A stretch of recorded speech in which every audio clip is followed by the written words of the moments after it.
Hey guys, my name is Naman and welcome back to our channel. तो आप लोगों को ये इंट्रो कैसा लगा प्लीज मुझे कमेंट में जरूर बताना। तो गाइस ये है पोको X2 और इसको यूज करते हुए मुझे करीब 3 हफ्ते से ज्यादा हो चुके हैं और मैं पर्सनली बिलीव करता हूं कि भाई पहले फोन को डे टू डे लाइफ में अच्छे से यूज करो, उसके बाद फुल रिव्यू बनाओ, ना कि फोन लॉन्च होने के अगले दिन ही डिटेल रिव्यू निकालना इज इम्पॉसिबल और मैं भीड़ का हिस्सा नहीं बनना चाहता था। I hope you guys understand. Poco ने करीब 1.5 साल तक सस्पेंस क्रिएट करके पोको X2 को लॉन्च किया और ये फोन पोको F1 का सक्सेसर नहीं है, ये एक बजट फोन है जो आपको 20,000 रुपए की प्राइस रेंज में मिल जाता है। ऑन पेपर इसकी स्पेसिफिकेशन काफी ज्यादा कमाल की है, लेकिन अब प्रैक्टिकली बात करने की बात आ चुकी है। तो स्टार्ट करते हैं इसके बिल्ड क्वालिटी और डिजाइन से। तो पोको X2 बाकी के फोन के हिसाब से काफी बड़ा फोन है। 6.67 इंच का इसमें आपको टॉल स्क्रीन देखने को मिल जाता है और कभी कभी जब इस फोन को मैं अपने पॉकेट में रखता हूं और बाइक वगैरह चलाता हूं तो वहां पे मुझे थोड़ी दिक्कत हुई है। इवन कभी कभी फोन जो है पॉकेट से बाहर भी आ जाता है, तो इसको परचेस करते टाइम आपको इस चीज का ध्यान रख लेना है। लेकिन इसका जो साइज है वो बड़ा होने के कारण इसका वेट कोई इतना ज्यादा मुझे नहीं लगा है। शुरू में 1-2 दिन प्रॉब्लम हुई, लेकिन उसके बाद जो है मुझे इसके वेट की भी आदत हो चुकी है। इस फोन में आपको कॉर्निंग गोरिल्ला ग्लास 5 का प्रोटेक्शन मिल जाता है बैक पैनल और स्क्रीन दोनों पर ही, जो आपके फोन पे अच्छी खासी प्रोटेक्शन दे देगा। इसका बैक पैनल ग्लास का होने के कारण काफी फिंगरप्रिंट मैग्नेट है। इवन आप इसको कुछ सेकंड ही यूज करोगे तो अच्छे खासे फिंगरप्रिंट जो है इसके बैक पैनल में लग जाएंगे। तो मैं आप लोगों को सजेस्ट करूंगा कि भाई इसमें आप कोई कवर जो है लगाओ। बैक साइड पर जो कैमरा है वहां पे आपको सर्कुलर 3D डिजाइन देखने को मिल जाती है। जब इसको आप देखते हो तो आपको लगता है कि भाई इसका जो शेप है वो थोड़ा सा निकला हुआ है, लेकिन पूरा फ्लैट आपको मिल जाता है। पर्सनली ये डिजाइन मुझे ठीक ठाक ही लगी है। वो मैं इसलिए कह रहा हूं क्योंकि ये जो फोन है वो आपको 3 कलर ऑप्शन के साथ मिल जाते हैं। ये है एटलांटिक ब्लू, दूसरा ऑप्शन है फिनिक्स रेड और तीसरा ऑप्शन है मैट्रिक्स पर्पल। और ये तीनों ही कलर जो है कुछ लोगों को पसंद आते हैं, कुछ लोगों को पसंद नहीं आते हैं। बट जितनी भी ब्रांड्स अभी के टाइम पे फोन्स बना रही है उनसे मैं हाईली रिक्वेस्ट करता हूं कि भाई आप 50 टाइप के कलर्स निकाल लो, लेकिन ब्लैक कलर और व्हाइट कलर जो है हमेशा हर फोन का होना चाहिए। क्योंकि ये जो डिजाइन आपको मिल रही है ये मुझे इसमें इतनी कोई खास नहीं लगी, थोड़ा ओवर लगता है। लेकिन कुछ लोग होते हैं जिनको मिनिमल लुक जो है ज्यादा बेटर लगता है, तो उनके लिए अगर ब्लैक और व्हाइट कलर के साथ ये फोन आ जाता तो और भी बेटर होता। हो सकता है पोको जो है ऐसा सोचे और अपना जो भी नेक्स्ट फोन होगा या फिर हो सकता है लिमिटेड एडिशन में कोई व्हाइट और ब्लैक कलर इसका निकाले। तो आप लोग मुझे कमेंट करके बताओ कि आपको ऐसे कलरफुल फोन अच्छे लगते हैं या फिर मिनिमल लुकिंग वाले फोन अच्छे लगते हैं। प्लीज कमेंट में जरूर बताना। अब बात करते हैं इसके डिस्प्ले की, लेकिन उससे पहले मुझे एक स्टेटमेंट देना है। वो ये कि अगर कोई मुझसे पूछे कि भाई 20,000 रुपए में पोको X2 को ही क्यों परचेस करना चाहिए, तो मैं भाई डायरेक्टली बोलूंगा जो इसमें आपको 120 हर्ट्ज का रिफ्रेश रेट मिल रहा है वो इस प्राइस में मिलना जो है मुश्किल है अभी के टाइम पे। और इसका डिस्प्ले एक्सपीरियंस मैं कैमरे पे शेयर नहीं कर सकता। जब इसको आप पर्सनली यूज करके देखेंगे तब आपको समझ में आएगा कि भाई काफी स्मूथ एक्सपीरियंस जो है आपको इसकी डिस्प्ले में मिल जाता है। आई नो इसमें आपको एमोलेड डिस्प्ले नहीं मिलता है क्योंकि ये LCD पैनल के साथ आता है, बट गाइस पर्सनली मैंने इसमें जो है नेटफ्लिक्स, यूट्यूब या फिर कोई भी सोशल मीडिया एप्लीकेशन होती है वो सब कुछ यूज करके देखा है। मुझे इतना कोई ज्यादा फर्क देखने को नहीं मिला है। अच्छा खासा एक्सपीरियंस जो है मुझे इसकी स्क्रीन ने दिया है। इसके डिस्प्ले का सैचुरेशन और कॉन्ट्रास्ट लेवल जो है मुझे थोड़ा सा हाई लगा है, लेकिन उस चीज को भी जो है आप सेटिंग्स में जाके कंट्रोल कर सकते हो। वहीं इसके 6.67 इंच स्क्रीन पे ही जो है आपको फ्रंट कैमरा देखने को मिल जाएगा। डुअल फ्रंट कैमरा के साथ ये फोन मिलता है, लेकिन इसको अगर आप ध्यान से देखेंगे तो यहाँ पे जो है स्क्रीन ब्लीड हो रही है और उसका जो इकलौता रीजन है वो ये कि भाई ये LCD पैनल के साथ आता है, लेकिन इतना कोई ज्यादा जो है ब्लीड होते हुए नहीं दिखता है। लेकिन अगर आप बहुत ही ज्यादा ध्यान से देखेंगे तो आपको समझ में आएगा कि भाई स्क्रीन जो है वो थोड़ा थोड़ा सा ब्लीड हो रहा है। लेकिन एक चीज जो मैंने इसके डिस्प्ले में नोटिस की है वो ये कि भाई इसमें जो है आपको 60 हर्ट्ज करने का भी ऑप्शन आता है, यानी आप 60 हर्ट्ज को भी जो है इनेबल कर सकते हैं। लेकिन जब मैंने 60 हर्ट्ज को इनेबल किया तो भाई फोन जो है वो लैग होना स्टार्ट हो गया, यानी कि जो एक्सपीरियंस 120 हर्ट्ज के बाद मिलता है 60 हर्ट्ज पे वो थोड़ा सा मुझे जो है लैगी सा लगा है। मैंने बाकी के 60 हर्ट्ज वाले फोन भी यूज करे हैं, उनका डिस्प्ले इतना कोई लैग नहीं करता है। बट मुझे यहाँ पे ऐसा लगा है कि भाई पोको ने यहाँ पे जो है गेम खेला है,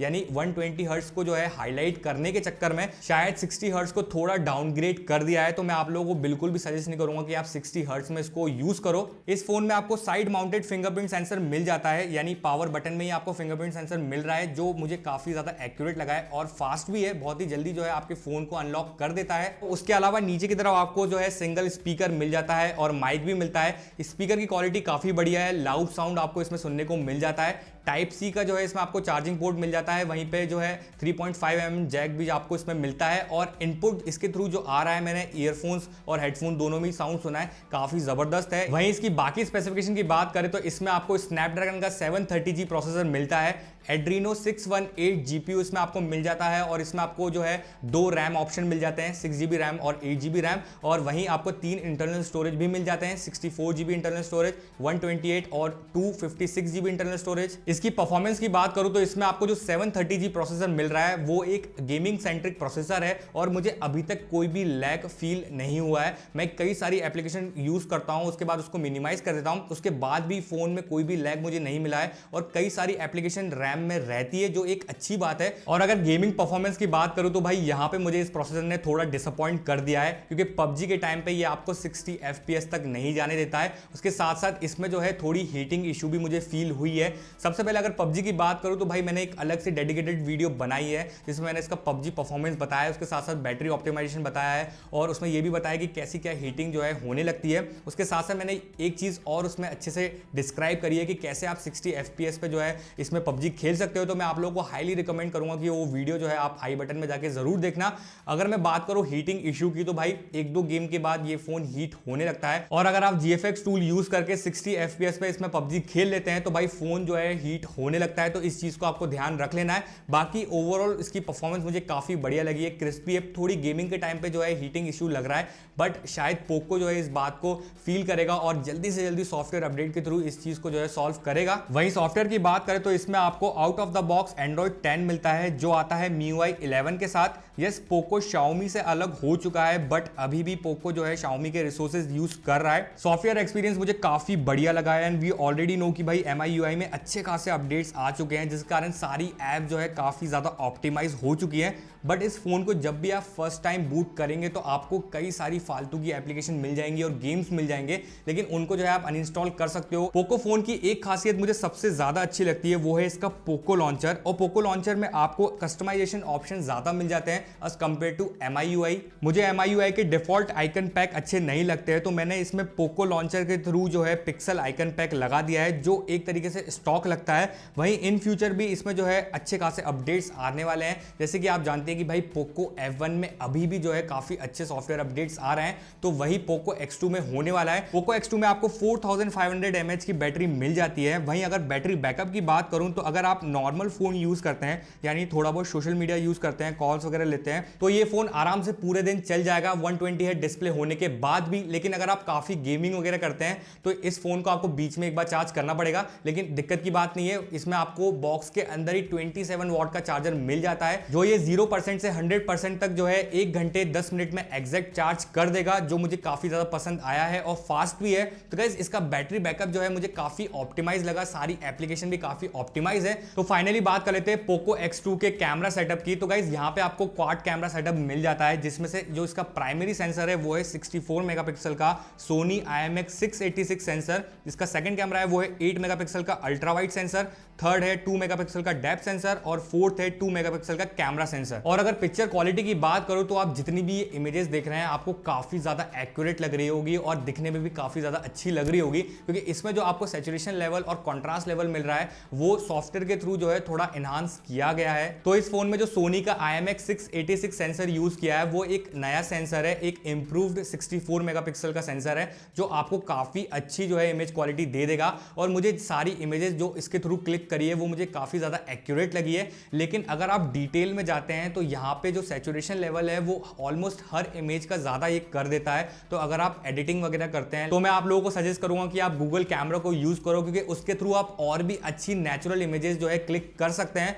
और मैंने जो है dedicated stock camera versus Google camera की वीडियो बनाई है जिसमें मैंने काफी डिटेल में जो है बताया है, तो उसकी जो लिंक है मैं आपको आई बटन में दे दूंगा, तो आप जो है वहां से जाके वो वीडियो देख सकते हैं और आपके सारे डाउट जो है क्लियर हो जाएंगे। वहीं इसके 8 मेगापिक्सल अल्ट्रा वाइड सेंसर के थ्रू भी अच्छी खासी इमेजेस आ जाती है, लेकिन डिटेल जो है वो थोड़ी सी कम हो जाती है। इसका जो डेप्थ सेंसर है वो मुझे इतना कोई ज्यादा यूजफुल नहीं लगा है, लेकिन इसमें जो 2 मेगापिक्सल का आपको मैक्रो लेंस मिल रहा है उसके थ्रू इमेजेस जो है मुझे काफी ज्यादा क्रिस्पी मिली है। आप ऑब्जेक्ट के काफी पास जाके जो है इमेज को क्लिक कर सकते हो। नाइट मोड की बात करें तो वहां पे भी मुझे इमेज की क्वालिटी काफी एक्यूरेट लगी है। ज्यादा ब्राइटनेस वगैरह जो है इमेजेस में नहीं बढ़ाया गया है। अगर आप और भी अच्छा नाइट मोड चाहते हैं तो मैं सजेस्ट करूंगा कि आप गूगल कैमरा को यूज करो। वहीं अगर मैं बात करूं वीडियो रिकॉर्डिंग की तो मैंने 1080p 60 फ्रेम सेकंड में वीडियो रिकॉर्ड करके देखी और वीडियो की क्वालिटी मुझे काफ़ी बढ़िया लगी। स्टेबल है थोड़ा, लेकिन एक जो दिक्कत मुझे लगी है वो है ऑटो फोकस की। थोड़ा फोकस करने में टाइम लगाता है, लेकिन डायनेमिक रेंज और सैचुरेशन लेवल मुझे वीडियोस का काफ़ी बढ़िया लगा है और आप 4K 30 फ्रेम सेकंड तक जो है वीडियो रिकॉर्ड कर सकते हो। वहीं इस फोन के थ्रू आप 960 FPS तक स्लो मोशन रिकॉर्ड कर सकते हो, बट वो जो है मुझे थोड़ा सा आर्टिफिशियल लगा है। लेकिन आप FPS को थोड़ा कम कर दोगे